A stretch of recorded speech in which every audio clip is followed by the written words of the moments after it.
The film starts in a house located in the middle of a cornfield. A woman named Annie is searching for something with a gun in her hand, while her daughter Emily is hiding. Suddenly, Annie shoots a man who turns out to be her husband, Paul. Then she fires the gun again towards Emily. Soon after, the police arrive and arrest Annie, while Paul is taken to the hospital. The film then flashes back to before this incident. Since divorcing her husband, Annie and her daughter moved into the house of her late mother in the middle of the cornfield. However, Paul often comes to visit Emily every weekend. One day, while Emily is alone in her room, the door suddenly opens by itself. Emily checks but finds no one. In the middle of the night, Annie wakes up because she hears a strange noise in the house. She tries to find the source of the sound. Upon returning after grabbing a flashlight, she finds the door already open.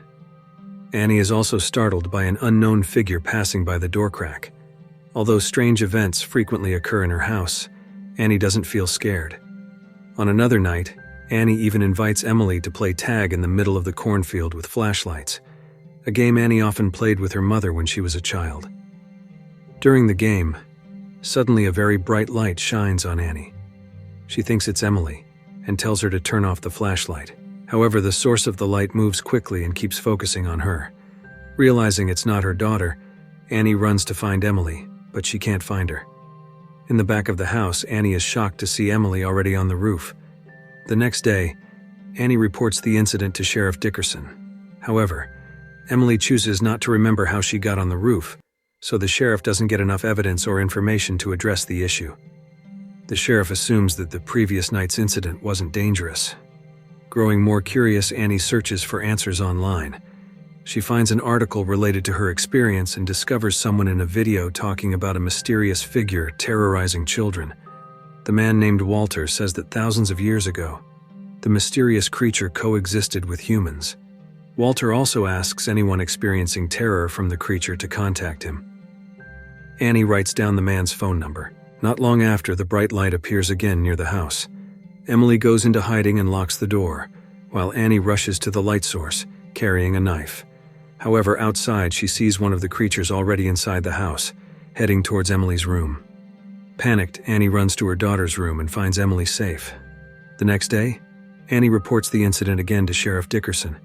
But because the report sounds unbelievable, the sheriff thinks Annie is making things up and perhaps hallucinating. Just as Annie is about to leave, Paul arrives to visit Emily. Paul then asks for an explanation of what is happening. Upon hearing his ex-wife's explanation, Paul assumes that Annie is experiencing excessive anxiety. Suddenly, Emily appears with her nose bleeding. Seeing his daughter in such a condition, Paul gets angry at Annie. Annie becomes increasingly distressed as no one believes or helps her, but she continues to try to protect her daughter from the mysterious creature's terror. Annie prepares equipment and sets up a camera in her daughter's room. In the middle of the night, Annie hears a noise again and notices her daughter is not in bed. Panicking, Annie checks Emily's room and finds that Emily had woken up and wanted to sleep with her. However, while they are sleeping together, Annie hears strange noises again. She wakes up and goes to investigate. As Annie leaves her daughter, suddenly Emily disappears from her room. Annie immediately calls Sheriff Dickerson and reports that her daughter has been taken by a mysterious creature.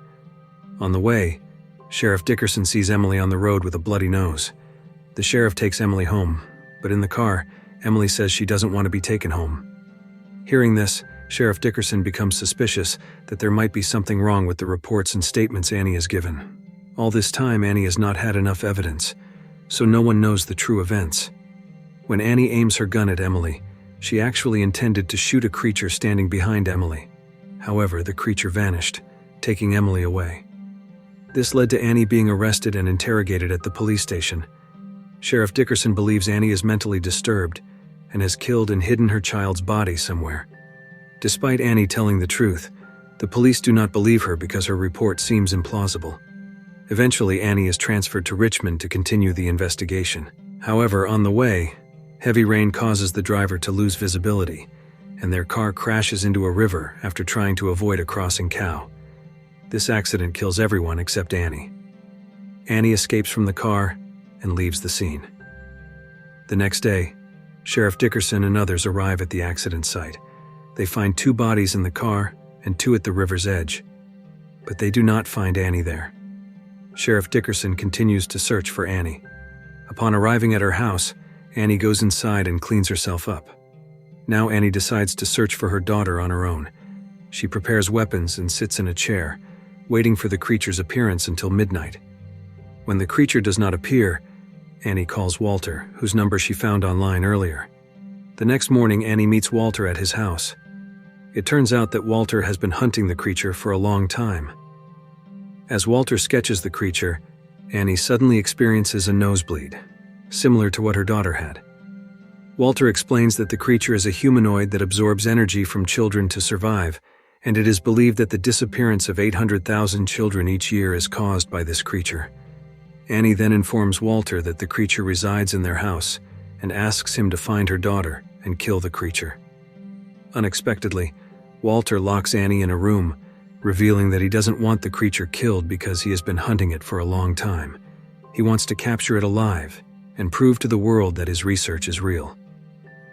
That night, Walter goes to Annie's house, but he is quickly attacked by the creature. Wounded, Walter tries to escape, unaware that one of the creatures has already entered his car and attacks him. Walter escapes the car and hides in a nearby train, but the creature continues to chase and eventually kills him. Soon after, Sheriff Dickerson and his colleagues find Walter's body.